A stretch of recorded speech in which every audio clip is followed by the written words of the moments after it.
All right, you guys asked for it, that means we're gonna do it.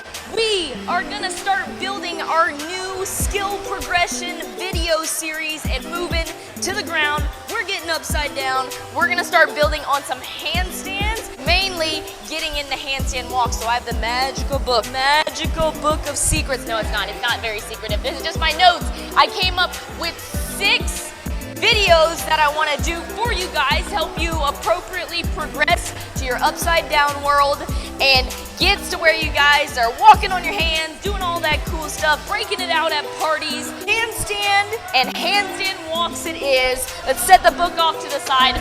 We got to get to work. I will always argue that the first video in all of these series is the most boring, but also the most important. We're gonna start from the basics right away. No matter if you already have a kick to handstand or you're just learning the kick to handstands, you gotta start understanding lines and positioning. Knowing what your body is gonna do, especially when it's upside down, is already a difficult start. So how we simplify that is we start attacking the drills of lines. I'm gonna show you guys lines on the floor, on your back, on your belly, and then how it's gonna translate into a handstand. While I'm doing that, you guys keep an eye on the best handstander in the building right now, Mr. PVC.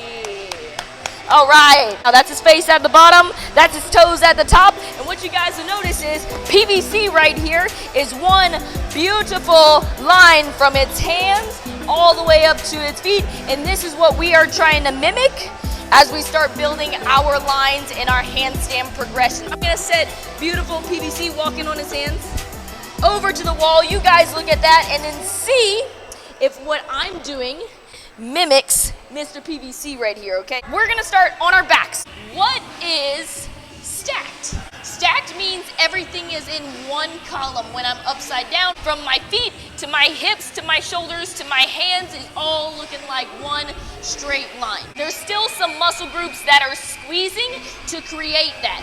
That means my bottom and my belly are most important. We're talking about gymnastics. Gymnastics is core to extremity. Start here. Learning to squeeze your bottom and your belly is the first place, and then we can start going, blitz. We can start going to my hands and my legs. Hands above my head, pressing against the wall. My bottom is squeezed. This is the most important one of being on my back, is that my ribs stay tucked in like I'm pressing my rib cage down to the floor. And then most importantly, so you don't lose points on your handstand push-ups like you do in gymnastics, is make sure your toes are pointed in together, stretching long towards the opposite wall. Hold here for about 10 seconds at a time and then relax. On and off tension. Okay, I would do like 3 right there and then flip it on over to your belly, and you're gonna do the same exact thing. Match the floor to create your line.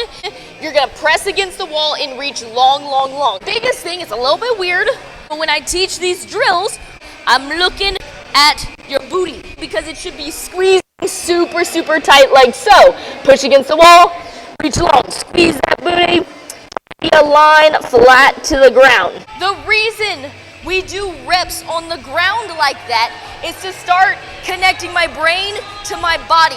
My body is gonna recognize that the flat ground is creating a flat line throughout my body. More reps of that will hopefully translate and become a habit that when I start moving into a different angle, that my body mimics and remembers how to squeeze and put itself in that position. We're talking about angled handstand holds. Now I love teaching beginner athletes and beginner handstand holders angled handstand holds because I don't like to rush to the typical kick all the way up and then get overextended. This is a great way to practice positions and still build strength all together in one. Angled handstand holds is like mid-wall walk. You're gonna put your hands on the ground. Any place is a good start, nothing specific to start. Then walk your feet up the wall and try to mimic that flat line that you guys were doing on the floor. I'm squeezing my bottom, squeezing my belly, shrugging up against the ground, and then my toes are pointing together. If that's pretty easy, what you can start doing is walking your hands back to the wall to get more and more upside down. walk my hands back and try to get more vertical. Do I match Mr. PVC? Hi, PVC. Aren't we so cute together? I'm gonna beat the PVC though. The nose and toes on the wall.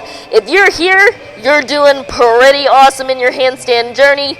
No matter where I was, flat to the ground or angled up the wall, everything was in one solid line. This needs to know how to control this, because when this gets upside down, crazy things happen. So you need to build the habit and the strength of knowing your positions so we can start progressing, learning the skill. So let's get on it. This was part 1.